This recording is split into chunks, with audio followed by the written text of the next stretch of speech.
Welcome back to the AKA Catholic Podcast. I'm your host, Louie Verrecchio, and I am thrilled to be joined by my friend and colleague, Mario Derksen from Novus Ordo Watch. Mario, welcome aboard. Well, thank you very much. Greetings, everyone, and hello, Louie.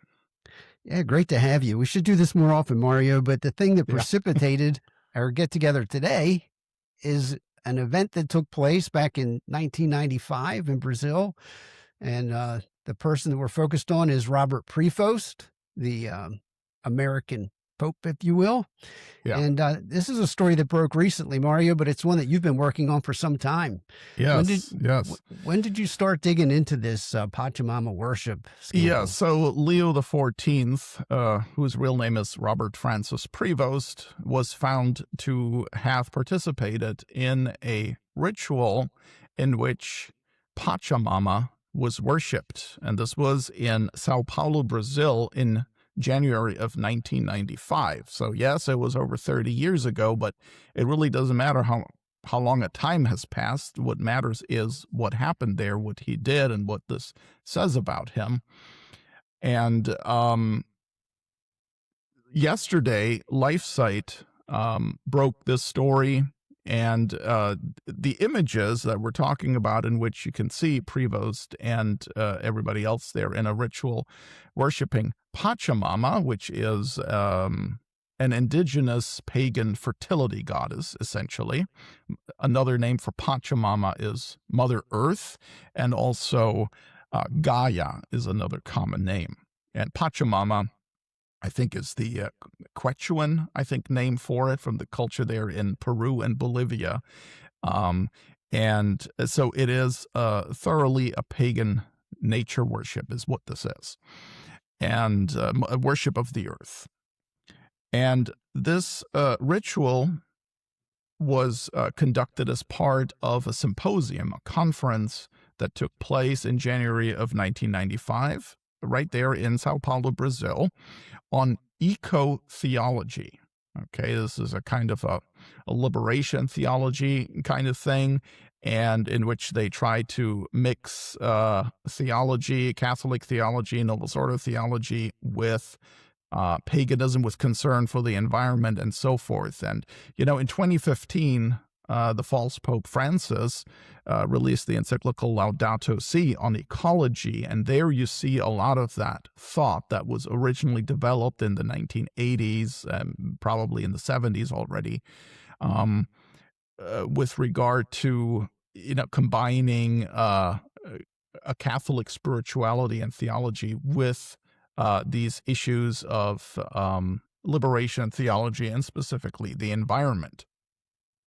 Now, this story, like I said, broke yesterday with a report from LifeSite, who had invited, John Henry Weston at LifeSite had invited Father Charles Murr on his program, and apparently Father Murr had done research on this. What LifeSite didn't know is that I had also been doing research on this for months, actually, and I simply hadn't gotten all my ducks in a row yet. I always like to make sure that before I come out with a big story like that, you better make sure you have every I dotted and T crossed and everything. I wanted to basically present research as perfect as possible, or as well done as possible, so that there'd be no loopholes and everything. And LifeSite simply beat me to it with releasing this information. And so when I saw yesterday that they had just published that, I said, okay, well, now I can't hold back. I can't wait anymore. Now I'm going to have to release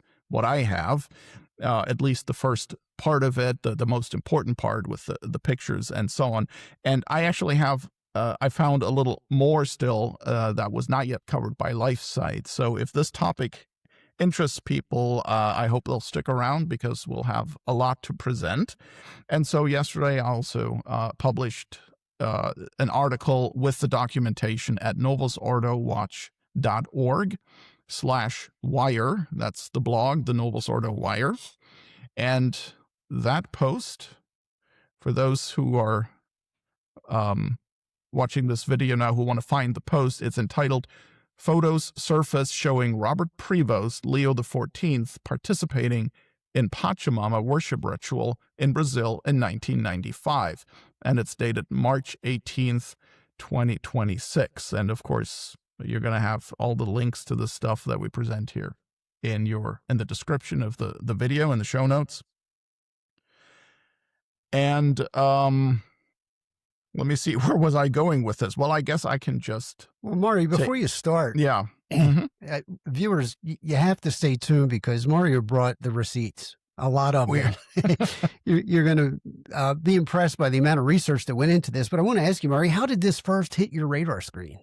Oh, yeah. And when did it first hit your radar I think screen? it was August or September of last year. Somebody contacted Novus Ordo Watch through Facebook and said, hey, obviously I'm going from memory now, friend of mine, and I think it was Ecuador. He has this book on eco-theology, and look what he found, right? And so he sends me some scanned pages, and in one of them, on one page is a picture apparently showing Robert Prevost, and then there was another picture also with what looks to be Robert Prevost, and it shows him in a circle with others, and the caption of the photo in this book says that this is a worship ritual for Pachamama. And of course I wanted to, well, of course I believed what I was sent, but that wasn't good enough, obviously. I figured, okay, well, I can't just go by, I don't know this man from Adam. I have to verify this. Is this really true? Because if it is, this is a huge story. But if it's false, or if there's some misunderstanding here, then you have a lot of egg on your face and you'd be guilty of calumny and so on. So you better get this right. So I did what anybody would have done, is I tried to obtain a copy of the book, and I did. And here it is. Okay. This is written in Spanish. Okay. It's called Eco-Teología, Eco-Theology, una perspectiva desde San Agustín, a perspective from St. Augustine. And so what this is, you can see here's the back cover. This book contains the proceedings, the acts of the fourth symposium of the fourth symposium of the general topic for each of these conferences is rereading the thought of St. Augustine in light of whatever, basically liberation theology or whatever social issues, poverty, the environment, whatever, migration, discrimination, those things, right? And every few years they had a conference, I think they still do, on one of those issues, and this is published and hosted by the Augustinians. So that's why they're very interested in bringing St. Augustine into the picture, although, of course, it's a manipulation of St. Augustine, using his ideas for modernism, for modernist theology. And so I obtained a copy of this book, and so this was the fourth such symposium and this one was held in Sao Paulo, Brazil, January 23rd through the 28th, 1995. And the location is not always the same. They'll hold it in these meetings, these conferences, and in other countries as well. And I think there was one in Panama and one in Mexico. I think one in Bolivia, maybe. And in any case, I obtained this book, and I found everything exactly the way it had been told to me. And I want to show, first of all, here, this is what you see when you open the book, right? The title page. And you can see here, what you see first is, this is just a group picture, right? All the participants in that conference. And even there, you can see Robert Prevost right there. So here is the table of contents, and you got a foreword, an introduction, or whatever, and then a lot of the speeches, the lectures that were given at that conference, right? The transcripts, essays, and so on. Here you find a picture of everybody holding hands, apparently during the Our Father. This is the Novus Ordo worship service that they celebrated in a backyard somewhere. Right there is Mr. Prevost, the Reverend Prevost. He was a Novus Ordo priest at the time. Okay, he was not yet a bishop or anything. And I tried in my research to find the actual location of this and like pictures of it, like what it looks like now, just to verify. I have not yet been able to find that. Okay, then on page 10, is where we find this picture. And again, we'll look at this in detail in just a moment. All right, so here you see Robert Prevost. This is the table they were using as an altar for the Novus Ordo, quote-unquote, mass, right? And here they are gathered in a circle. This gentleman right here, where is he? Right here is the, whatever you call that, the pagan offerer of the Pachamama sacrifice. And it says here, now you got to remember, this book is being published, or was published, by the Augustinians. Okay, this is not some sedevacantist publishing this or some traditionalist. This is just the Augustinians publishing their stuff. Okay, it says here, celebración del rito de la Pachamama, Madre Tierra. Okay, celebration of the Pachamama ritual, Mother Earth. Okay, so it says it even in the caption that that's what's happening, and you can hear this pagan priest or whatever he is. He's offering something there. He's lifting up something in the air.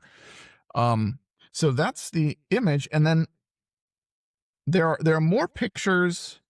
Most of them irrelevant to the Pachamama ritual, but there is also mention of Pachamama in the book. Now, when I obtained this book, a copy of this book, I, not being proficient in Spanish, I went to a friend who was a native Spanish speaker and had him look through it, make sure that there isn't some kind of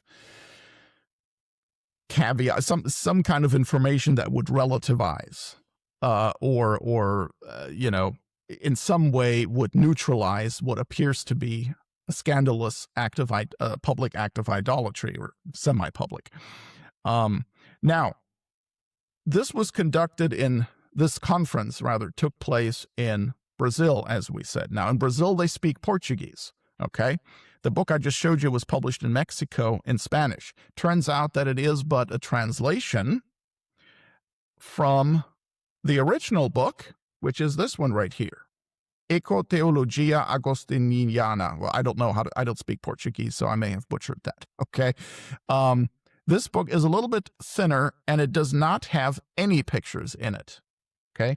But this is the original Portuguese. And it was published the same year, and it was published in, I think, in Sao Paulo. Yeah. And most of the contents are the same, just in Portuguese, except this book right here adds a lot of other stuff, okay? And of course, it has photos from the event, which the Portuguese original didn't. So this just to show that, you know, you just want to make sure that you have all your ducks in a row, and then whenever there is a translation involved, you always want to go to the original, of course, right? So that's the background here. Then I got it took me, I didn't realize right away that this was just a translation.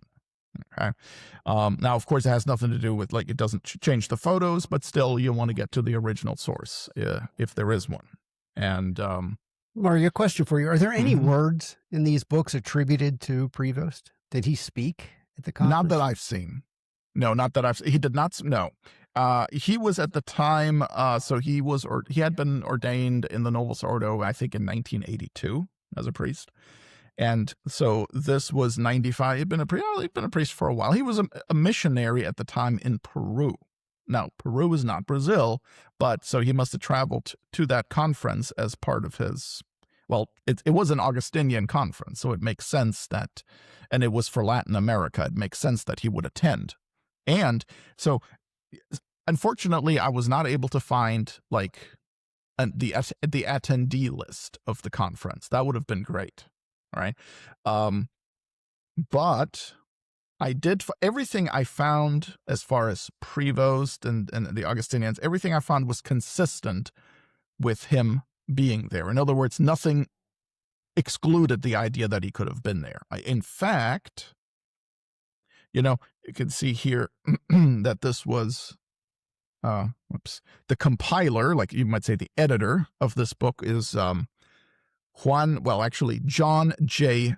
Leyden, okay, O.S.A. He is an Augustinian from Canada, and he's still alive, and he would probably be the best person to ask to verify that Prevost was there, because he would surely know. I don't know who Father Murr spoke to, but Father Murr over at LifeSite says that he has confirmation from as many as 3 Augustinians who recognized, who basically confirmed independently of each other that, yes, this looks like Robert Prevost. And there's no question that it's him. The pictures are pretty clear, and he was in Latin America at the time, so it was consistent with his mission. And it does, here in the first pages, this is like how they sometimes print thank yous and stuff, that this is like one of those things where they're thanking all the people for attending. This was written by this John Leyden. And it mentions Chicago in there, okay, which is where Prevost is from, like the Augustinians from Chicago. So, like I said, it is consistent with Robert Prevost. The information I found is consistent with him being there. Nothing that I've seen refutes the idea that he was there, and the pictures clearly show that it's him. And maybe with that, we could just go actually look at the pictures, the scanned photos, and then I'll show what other photos I found. And let me just pull that up. Yeah. So, yeah. Did you have any questions at this point? No, but I got to tell you, I mean, it is impressive that you went the extra mile to make sure that this indeed took place, that he was truly there. And I think, look, this is a settled matter now. I believe we can move forward with the assumption that you've done your homework. That was him. Yeah. He was there. And of course, now that there's a scandal brewing around this event, I wonder if there's anyone that's holding out hope that there will be any kind of a statement from the conciliar headquarters denying that he was there. Yeah. My guess is you're not going to hear a word out of them. They'll ignore this until it goes away. LifeSite said that they're still waiting for comment from the Vatican. I don't know, maybe somebody like Diane. Well, there is a press conference tomorrow, March 20th, if I'm not mistaken. Maybe somebody can ask, maybe Diane Montagna or Michael Haynes or, Edward Penton maybe can go there and ask the press spokesman, what's his name, Matteo Bruni, I think, right? Mm-hmm. If there's any comment on that, because, look, obviously people are going to say, oh, but that was 30 years ago. Yes, it was 30 years ago. And, but it did happen. And is it possible that Prevost repented? That, did he go to confess? Of course it's possible. But now that this is out in the open, now that it's a public scandal, he now has to address it and say, hey, yes, this was wrong. I sinned and I went to confession. He has to do that now, if that's what happened. Sure. I think the one big problem that we're going to run into, even if he feels compelled to do that, let's say that he did, repent of his idolatry. Mm-hmm. And I agree with you. If he did, he should make a public statement for the good of the faithful, just so that they understand. Oh, yeah. But the thing that I believe would prevent him from doing that, if nothing else, is that would be a condemnation of his esteemed predecessor, who engaged in something very similar at the Jorge Amazonian. Bergoglio. Correct. Yeah. Well, we'll see what happens. I would imagine that the Vatican is going to try very hard to get out of that and maybe, see if they don't have to comment on anything. But we'll see. There, in my opinion, even if they address it, it's certainly not going to make any big deal about it. But that's just my opinion. Okay. All right. Can everybody see it? Beautiful. Okay. So I'm just going to go through these images. So this is, again, the original book that does not contain any pictures, but it does contain the proceedings of that conference that took place in Sao Paulo in 1995. Okay. Then here, this is the Spanish translation. There is no English translation. But, Spanish and Portuguese, that's all they speak in Latin America, so that's all they need. All right, then let's go to the image in the very front of the book. I believe it is it this one right here? Okay, this is the frontispiece, so to speak, this one here. And let me see, is it big enough for the screen? It looks pretty good to me. Just a word to our viewers, if you're scanning this photo looking for Roman collars, you're probably wasting your time. Yeah. Yeah. I mean, at a conference on eco-theology, don't bother, Okay. So Robert Prevost, where is he? So in this picture, he's not that easy to see, but he's there for sure. Right here. Okay. That's where he is. So his head is partially blocked, but, yep, that's him right there. And I honestly, after seeing all the images that we have, I don't think any reasonable person is going to deny that it's him, or at the very least, it looks just like him. All right. Well, and let's be honest, Mario, there's nothing out of keeping with his character that would move someone to say, oh, no way, he would never participate in such a thing. Clearly. Right. And, I mean, given the manifest evidence that it's him, if perchance it should indeed be not him, well, then it's now, the burden of proof is now with the Augustinians to show, oh no, it was not him, it was actually somebody else, and this is who the person was.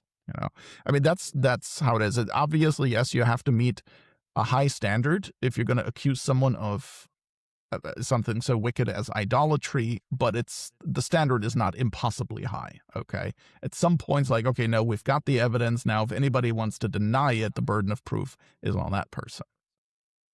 Then if we go to this page in the book, this is page Roman numeral 20. See, it says right here, whoops, sorry, Celebración Eucarística en el Jardín de la Casa de Retiro, Sao Paulo, Brazil. Okay, Eucharistic celebration in the Garden of the Retreat House, Sao Paulo, Brazil. Right? So this is their Eucharistic celebration. And I mean, aren't they all just so beautifully dressed here? You can see the presbyter there right behind the table, and to his left is Robert Prevost. Right? Seems pretty clear. And so that is the same table you're going to see in the other picture that I'm going to show now, which is the one released by LifeSite. And there it is, right? The Pachamama ritual. Again, that's stated in the caption. Ritual or rite of Pachamama, Mother Earth, which is an agricultural rite, or an agricultural rite offered by the cultures of the South Andeans in Peru and Bolivia. All right. So what do we see here? It's still the same garden, still the same people. The presbyter that was at the Eucharistic celebration earlier appears to be kneeling back there behind the table, or maybe he's sitting. And there's Prevost, clearly kneeling. And there's this guru type of this indigenous man who's performing the pagan ceremony, or maybe that's what he seems to be doing. And then there's this lady to his right. She's holding a bottle. We're going to see that bottle again later. And this gentleman here, he seems to be wearing some kind of indigenous vestment of sorts. And we're gonna see that in color in just a moment. Now, Mario, before you move on, some commenters on social media have pointed out that in this photo and others, we don't find that Pachamama statue that became so notorious during the That's right. Amazonian Synod. What do you Yeah. have to say about that? Yeah.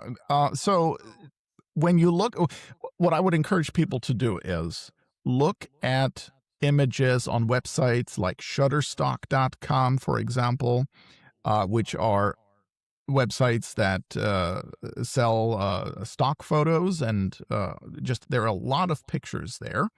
And look for Pachamama rite, Pachamama ritual, Mother Earth worship, and look at what you see there, because those are real pictures of indigenous people worshiping Pachamama.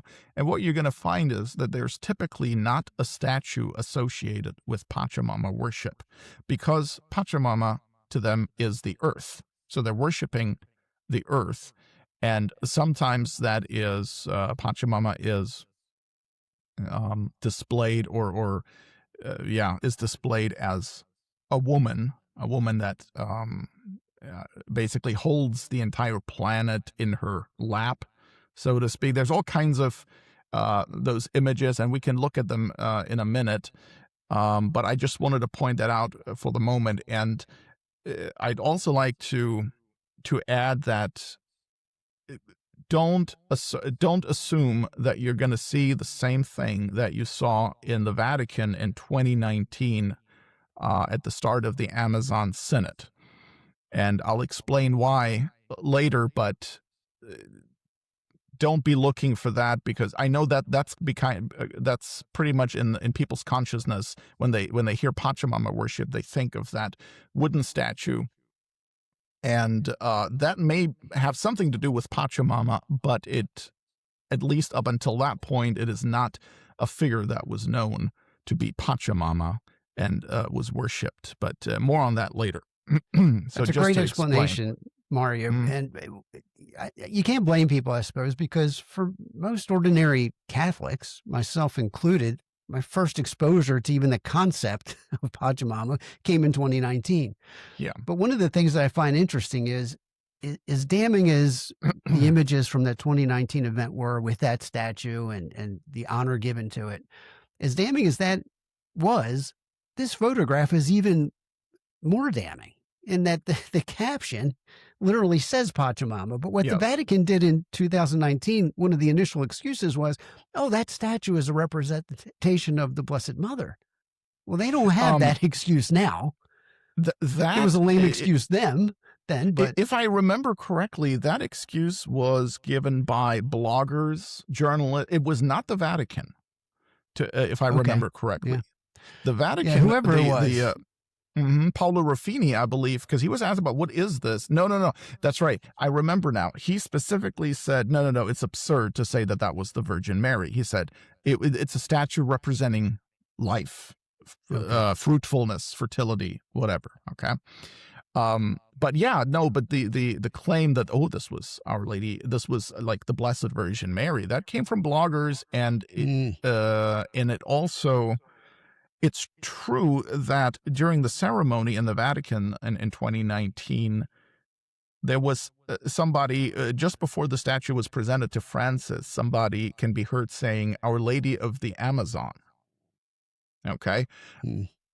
But we should not assume that necessarily means the Blessed Virgin Mary. But what exactly they understood that statue to be would probably be a very interesting subject for a separate video. I'm still researching that on the side, but not every lady is the Blessed Mother. Let's just keep that in mind too. So the bottom line is, though, there's no wiggle room out of this photograph and the caption that goes with it. No wiggle room at all. All right. Right. So here I have a picture is a little more, only the picture without the caption. Just want to zoom in a little bit. Now, some people, I understand that people who, think highly of Leo and believe he's the Pope and they want to be loyal to the Pope, I understand that they're going to try to look for reasons to dismiss this. I get it. But not everything they come up with is even credible. Okay, so for example, somebody said, well, actually, even if this was Pachamama worship, it looks like he's just kind of sitting there reading a book. Okay, or I mean, not sitting there, kneeling there reading a book. It looks like he's not really necessarily participating. Well, when you look closely, it's true that at first sight it does look like he's holding a book, but as a matter of fact, even though he's looking down, you can't see him holding anything. What you see here, what looks like he's holding a book, is actually a book placed on the edge of this altar table. Okay? And we know that because there's another picture, which I'm going to show in a moment, where he is, where he has changed, Prevost has changed his position, and yet the book has not changed position at all. So you can see it's, I don't know if this is visible, for what you're seeing, Louis? Looks very clear to me. Yeah. Right. Absolutely. Does. Okay, great. So that this is placed on the edge of the table. He's not holding it. Maybe he's reading something. Maybe there's a pamphlet, or something, a piece of paper that they were given to explain the rite. I don't know. I mean, nobody else seems to be holding anything, and I don't know why he's looking down, and it doesn't really matter. That's the ceremony, and he's there participating. Now, are we to assume this was his first and last rodeo with Pachamama? I mean, he spent so much time in Peru. My guess would be that this just happens to be the event that was recorded. The photographs that I doubt that this was his first and last trip, but who knows? Yeah. All right, who knows? Well, we can look at this image also in color. Okay. Or it's technically not exactly the same image. It's slightly different, a slightly different moment in time, because you can see, here you have this fellow lifting his right arm, and here he's actually apparently making an offering. But you see Prevost here, the resolution of this picture is not very good. But, here's still Prevost still looking down, and yeah, you can see here again the altar with the book placed on it. And then comes another color picture. I'll explain in a moment why I have color pictures here, where those are coming from. This is absolutely damning. I mean, look at this, right? Here they all are bowing to the ground with their head touching the grass.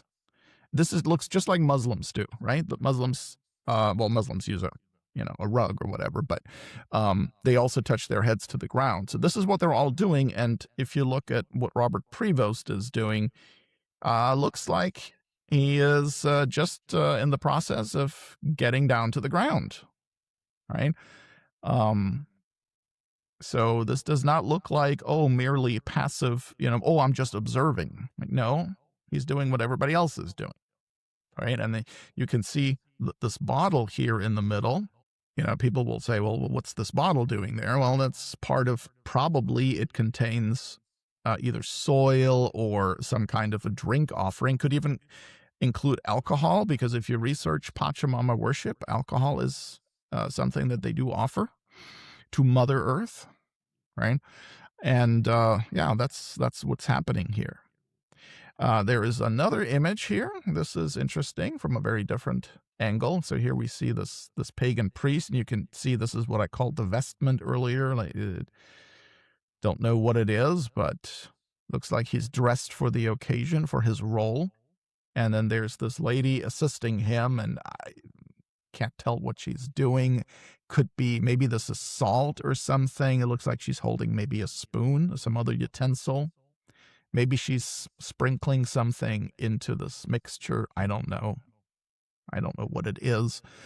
And then there's also this photo here, and this must have been right in the very beginning when they all marched out of their retreat house and went ahead to the garden to make their offering to Pachamama, right? And they're all joining this priest person with the assistant.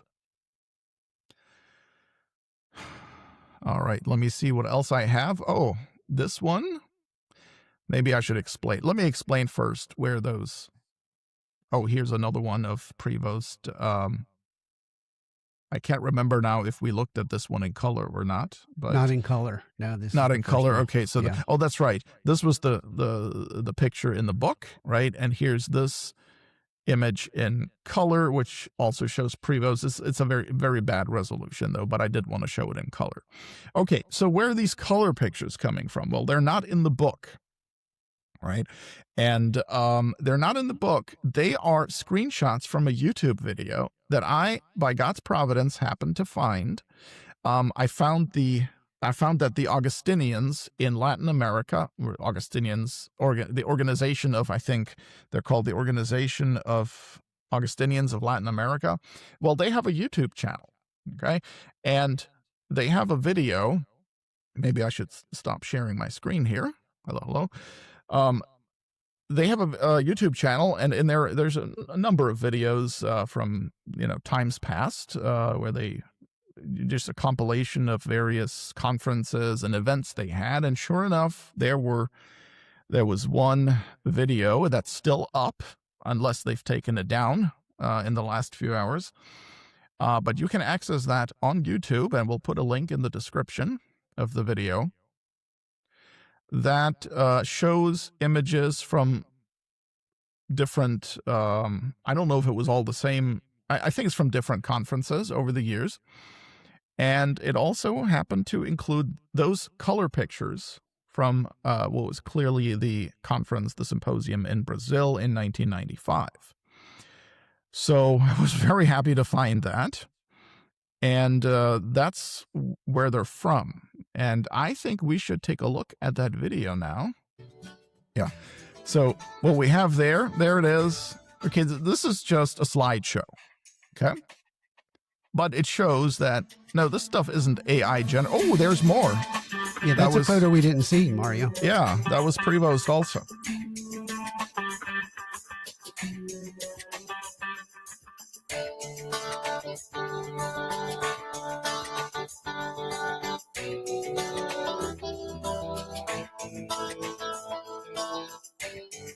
There it is.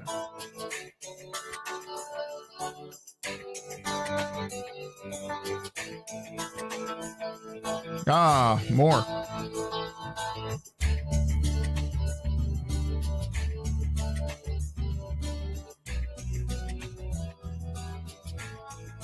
Okay, so that is the source for these color images that I had. Wow, beautiful. I mean, not beautiful, but yes, and here they're in procession, probably for their Eucharistic celebration. It's, oh, this is Leiden. Father Leiden. I don't know if he might be a Monsignor at this point. Yeah, I think you can stop it there because I think we've seen most of the, yeah. So this is where I got these pictures. And so I just want to, demonstrate that this is not AI generated. This is not a hoax. There's, no one is being deceptive here. This is the Augustinians themselves published this stuff. And that was some groovy music, though, you have to say. Yeah, exactly. So let's see if I have, okay, yeah, so there was two more images in black and white that I want to show, but I first want to show where I got them from.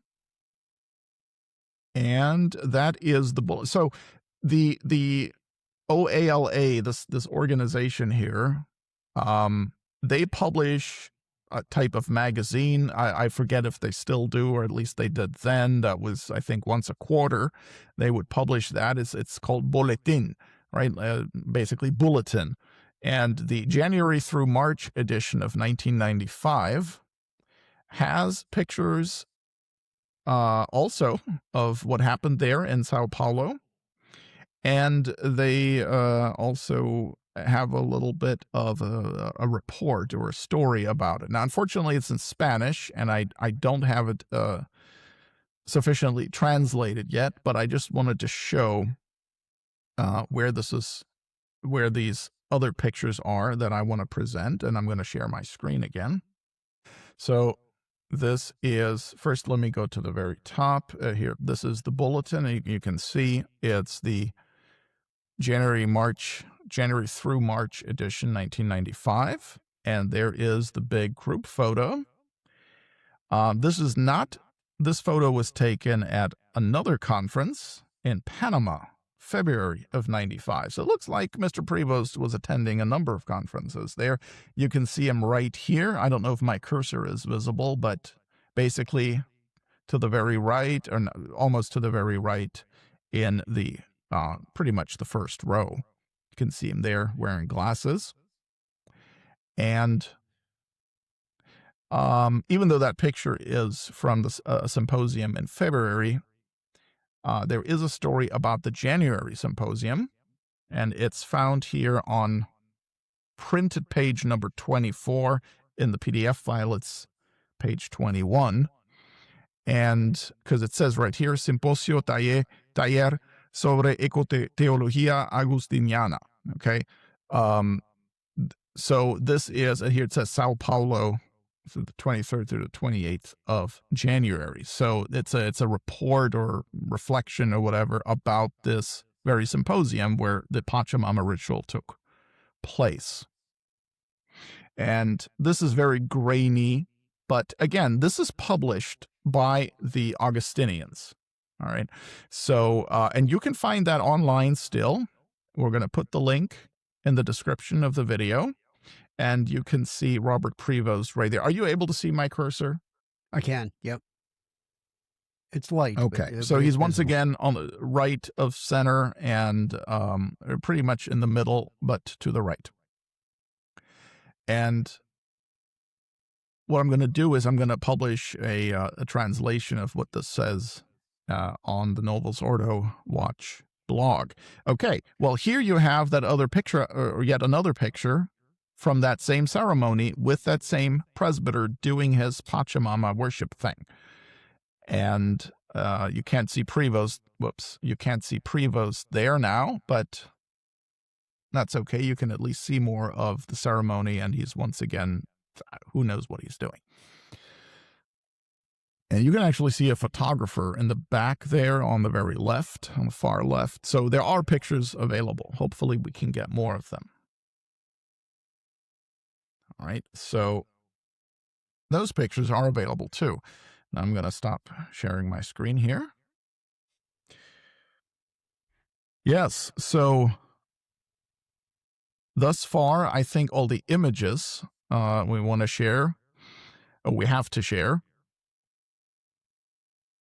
I would say now, are there any questions? But of course, this isn't a live program, so I'm afraid I can't take any live questions from the audience. But I would just say, for those who are still skeptical because they've been told that, well, what happened in the Vatican in 2019, that was not really Pachamama, that was just a big misunderstanding, it was not idolatry, it was just whatever indigenous veneration of the Blessed Virgin or something like that. I would just say, just don't even, like, forget about, for the moment, forget about what happened in 2019 in the Vatican.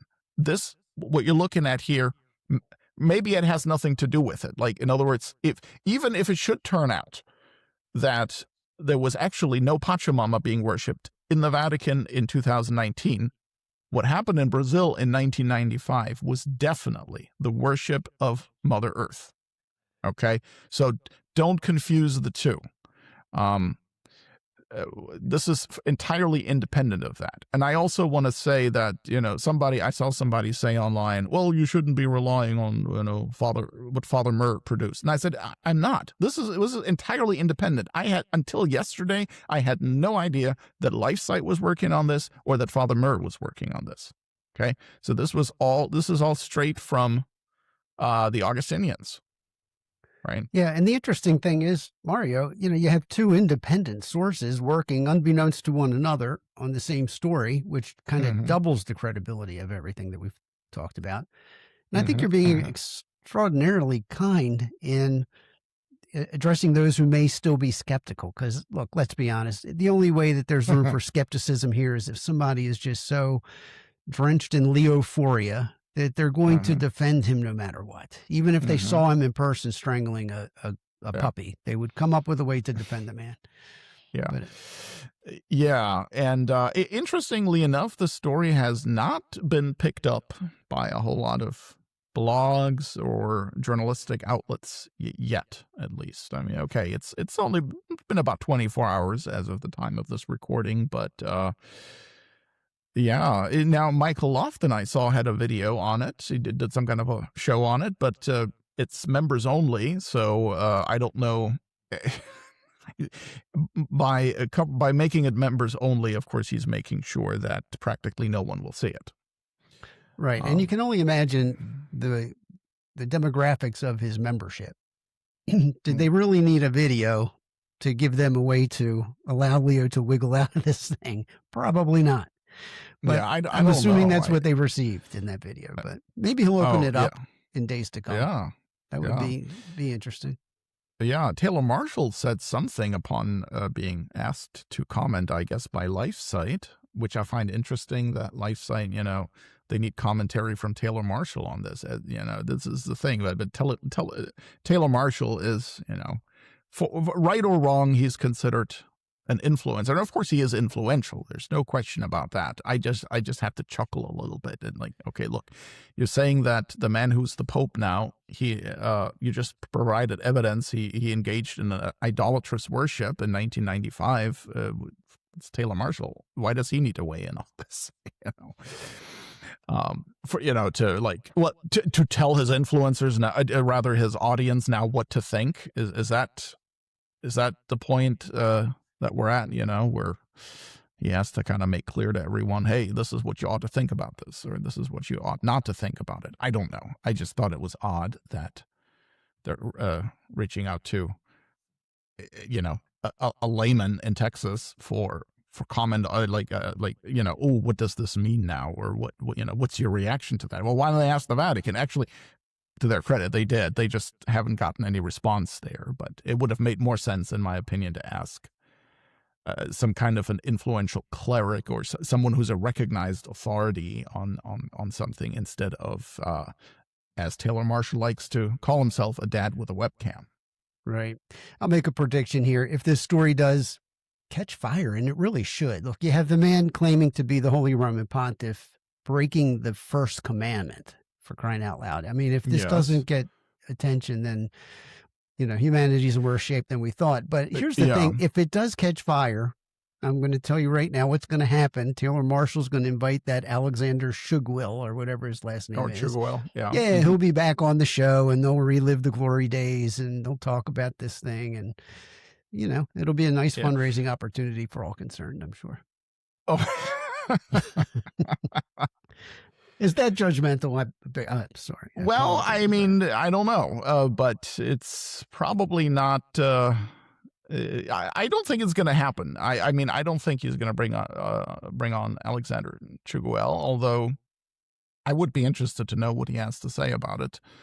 You know, but I should probably, I don't know, do we want to look at some objections, or can you think of some objections? Yeah, I was just going to say that. Look, we're not taking live questions, but I think you started to touch on the first one. It's all these years ago.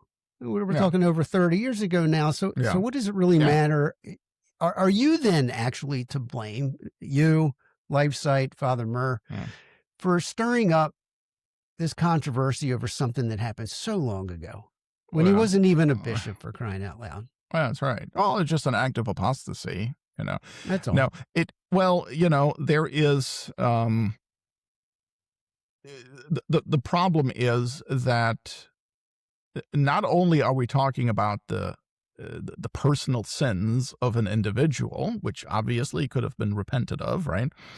But it is, first of all, this was not something behind closed doors. It was in a kind of a semi-public setting.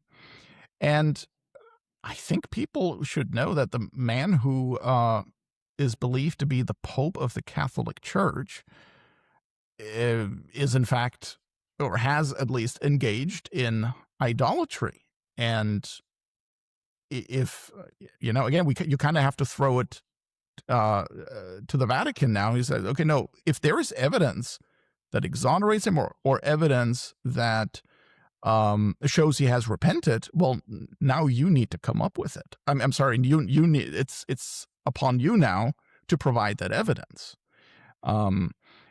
because the theology behind this Pachamama worship, all this eco-theology, is still around. Not only is it still around, it has since become a supposedly papal encyclical, right? Laudato Si by Francis, 2015.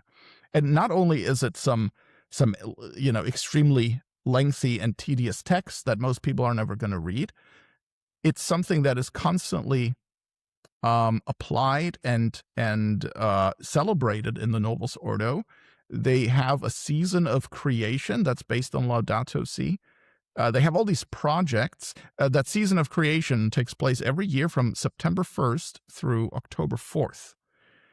So they have over a month dedicated to this environmental eco-theology. And they have these projects. There's the I don't know if I can think of them now off the top of my head. But there's whatever Laudato Si movement. There's a lot of activity associated with implementing that encyclical. So this is not something that was written 10 years, 11 years ago, and now nobody cares anymore. This is something they're continually making use of and are trying to instill into people's minds. Sure. And I just recently read an article. I don't recall when it was published exactly. It's in the last 6 months to a year.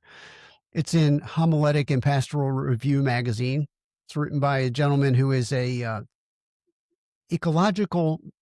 eco-theology professor at a Catholic institution. And the article caught my eye because he's making a passionate defense of Catholic Zionism, which is, this is an article that I'll get to eventually in my writing and speaking. Yeah. But that you make a good point, Mario. This isn't just something that happened 30 years ago that has no impact on life in the Novus Ordo world today. It's very timely, actually.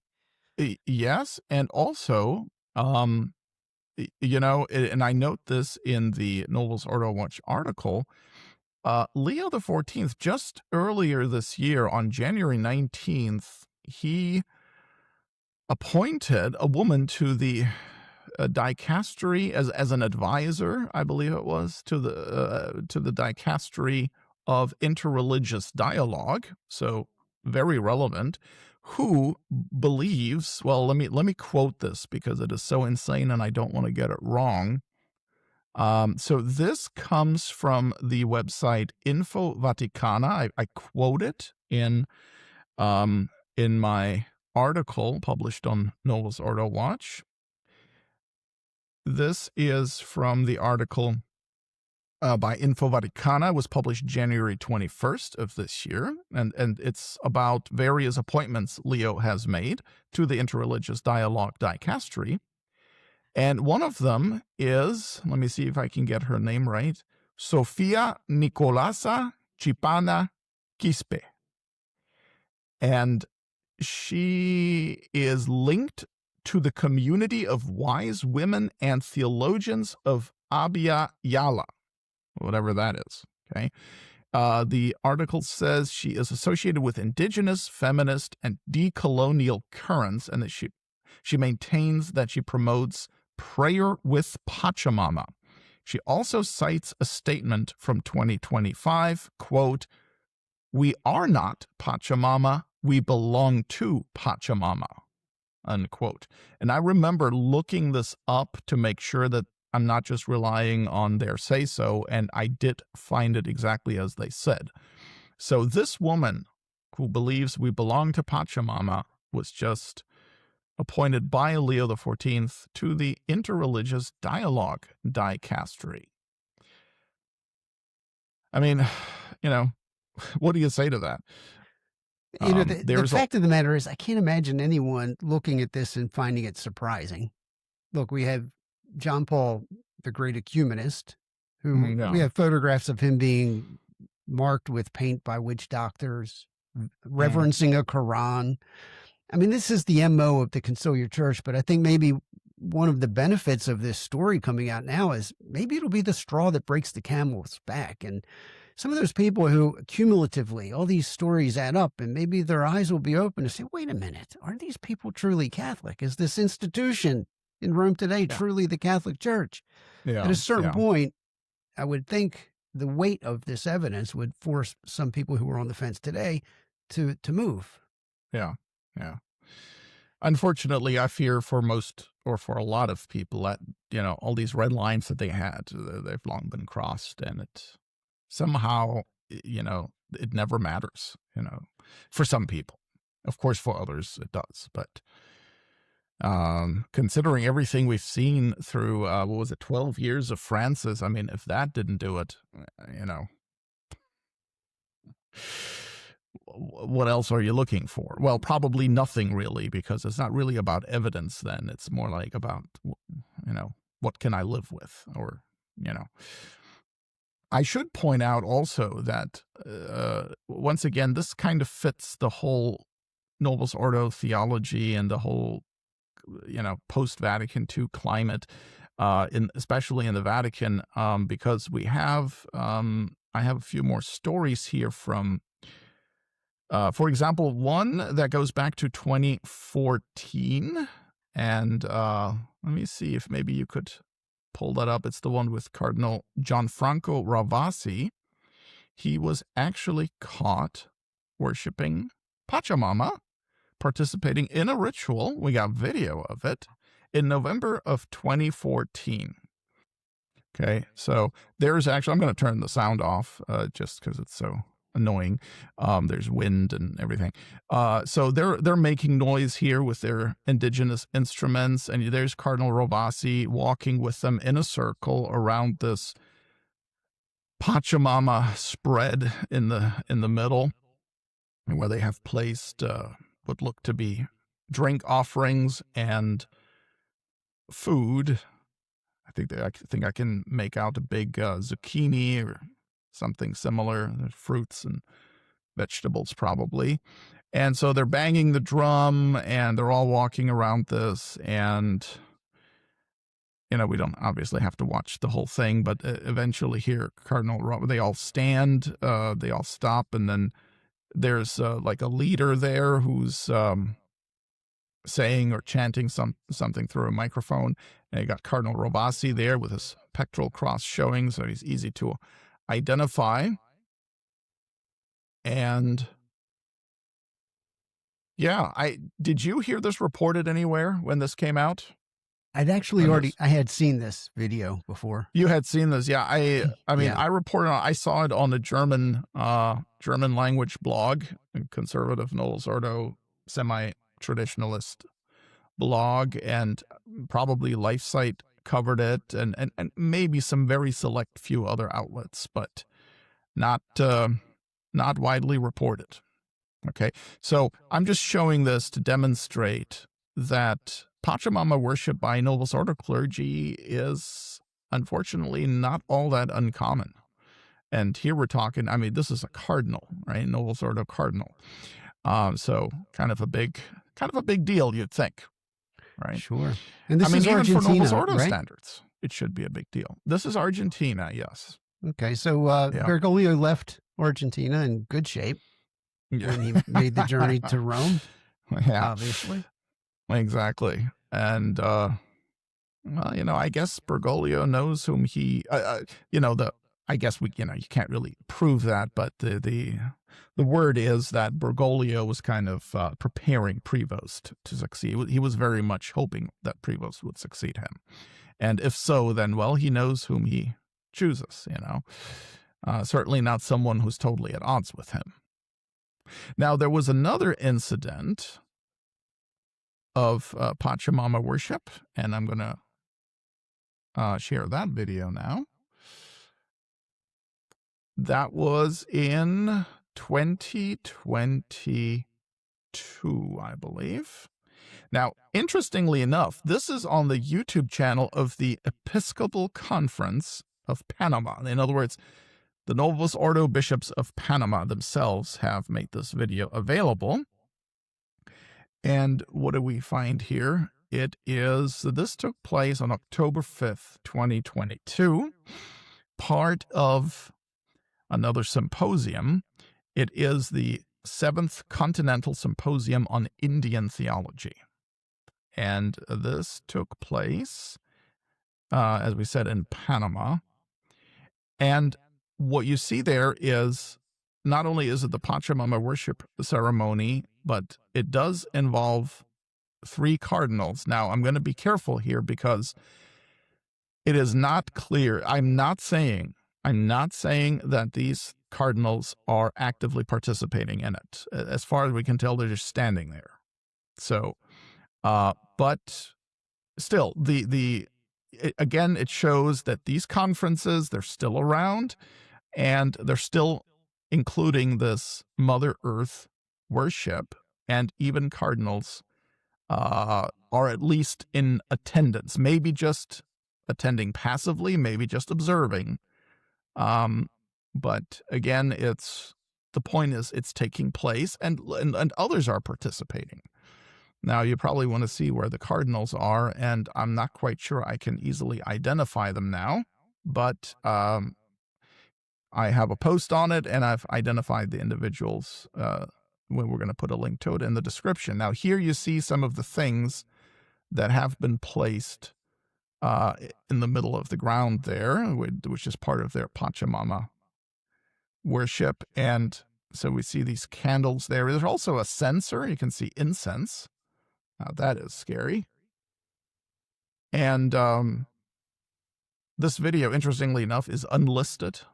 Means you can't find it on YouTube by searching for it. You can only access it if you have the direct link. And so more information about what took place there with documentation is available in the Novus Ordo Watch post. The post is entitled 3 Novus Ordo Cardinals Attend Syncretistic Pagan Worship Ceremony in Panama. And that was published November 17th, 2022. And this one had been reported by the Italian La Nuova Bussola Quotidiana, okay, the Daily Compass in English. And yeah, much more information about this in the Novus Ordo Watch post. So I just wanted to add that there. Well, you know, Mario, the truth is the church rejects nothing that is good and true in ceremonies such as this. Yeah, that will be the Vatican II response now, right? Yeah. Yes, exactly. So actually, you know, a ritual like this and having Catholic clergy involved, so-called Catholic clergy, it's perfectly in keeping with Vatican II's document Nostra Aetate, which heaps praise on the Muslims, the Buddhists, the Hindus by name. You know, why should this be out of bounds? If we can praise the Buddhists for showing men a way to perfect liberation, why can't we do this? I mean, all bets are off now. Always like to say bad theology has consequences, right? And it has no lid. Evidently, there is no boundary that it will not cross. Right. The last thing I'd like to share is, once again, Pachamama was invoked. And this was the Christmas concert at the Vatican in 2019. So interestingly enough, shortly after the Amazon Synod, right? And there is a post on Novus Ordo Watch entitled Getting in Touch with Mother Earth at Vatican Christmas Concert, published December 26th, 2019. And what we see there, and there is a video of it, it was a young indigenous woman that demonstrates how to feel the spirit of Mother Earth. And this took place on December 14th, 2019. And I compiled some video there, rather the relevant part of the video. And that is on YouTube. Again, the link will be in the description. And you see here this woman, and she is, I guess, Quechuan is the right adjective here. This was in the Paul VI Hall, of course. And again, this is to show that Pachamama, this whole eco-theology, Mother Earth, Goddess worship, it's still there, okay? This is not something, oh, well, that was 30 years ago in Brazil. No. This is very, very relevant. So here, what this lady does is she is basically she's telling them about how the Mother Earth goddess is everything to them. In where she's from, I think it's Bolivia, and so she's leading them she's showing them how to get in touch with the Mother Earth goddess, with Pachamama, Echaguaya, I think they call it there, and so she's telling them to put all the attendees to put their hands on their chests like that, in this cross form, and of course they're all joining. They're all doing what they're told, right? The clergy, the bishops, the priests. There's some images there where you can see it very well, and there you go. The children. I mean, this is just so terrible. This is the Vatican, 2019. Okay. Mario, I don't know if you know this because maybe you do, because you had your Novus Ordo days before your awakening, but you recognize that gesture? So when non-Catholics go up to communion, when they go up to, they go up to get their blessing. Right. This means basically, don't give me Holy Communion. Right. And if you're very lucky, you'll be in the line Mm-hmm. that is served by Susan on the parish committee. And there you go. It is also, we might add, it is also very similar to what we see on Bergoglio's pectoral cross. Remember this? Right here? Yeah. Yeah, you see. I guess that's supposed to be Christ entombed. Is that what that is? This is supposed to be the Good Shepherd. It's more like a demon. Is there a lamb in there somewhere? Is that? Well, yeah, supposedly over his shoulders, and that could be a lamb. But you see, the Good Shepherd is never depicted in that way. And I know this is more like something you will find in pagan artifacts like Pharaoh or something, but I don't want to get too far afield now. Maybe we should mention yet another thing before we go, and that is, don't forget that in 2020, the Vatican issued a Pachamama coin, a 10-euro coin. It says Città del Vaticano, right? Vatican City. On it, the Vatican routinely mints coins. That's normal. But this one has an image of Gaia or Pachamama. Okay, and you can see it there. Pachamama is often portrayed as a very pregnant woman who you can see her hair is kind of, how would you describe that? Those are essentially ears of corn. Did I lose you? No, I'm with you. No, okay. And I'm speechless, Mario. Yeah, speechless, exactly. And there is, you can see the woman is pregnant, but it looks like she's pregnant with the planet Earth, right? The Vatican minted these coins in 2020. I know it's so hard to believe, but it is true. It's all documented. See it for yourself at novusordowatch.org.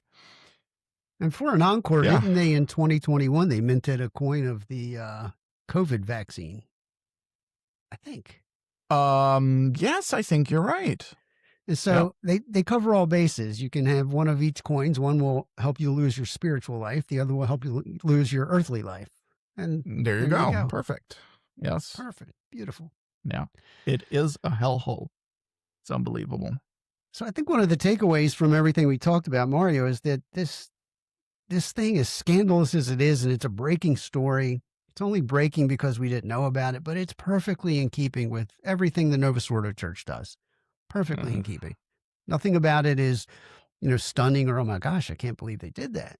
No, I find it perfectly, logical that they do that. And you actually do see people online saying, yeah, big deal. What's wrong with that? Yeah, speechless is really what you end up with. But I would say, pay close attention to the reactions you're seeing and see how far gone the average Novus Ordo already is. If you shrug at this, there's really something wrong. Yeah, something terribly wrong. And not to defend that in any way, shape, or form, but I think the takeaway ought to be when we witness that is this is what happened to these poor people simply for believing that this series of men in white, since the council closed, Paul VI on forward to today, are their holy father, their rule of faith, their father, their teacher, their guide. And this is where they've been led. Of course, our Lord will judge perfectly who's there because they really want to be there and don't want to find and seek and live in the truth. But I think there's a lot of victims there too, that people who just, they've never known anything else called the Catholic Church. Yeah. Right. And this is what they have to show for it. Yeah. It's terrible. Well, Mario, I commend you for all the good work that you do it every day, but you did a terrific job in putting your ducks in a row and getting the receipts ready on this particular story. Well Thank done. you very much. Thank you for having me on, Louie, and God have mercy. Indeed. All right. Well, thank you for joining me, Mario, and until next time, and I hope that next time is very soon. Okay. God bless. God bless you.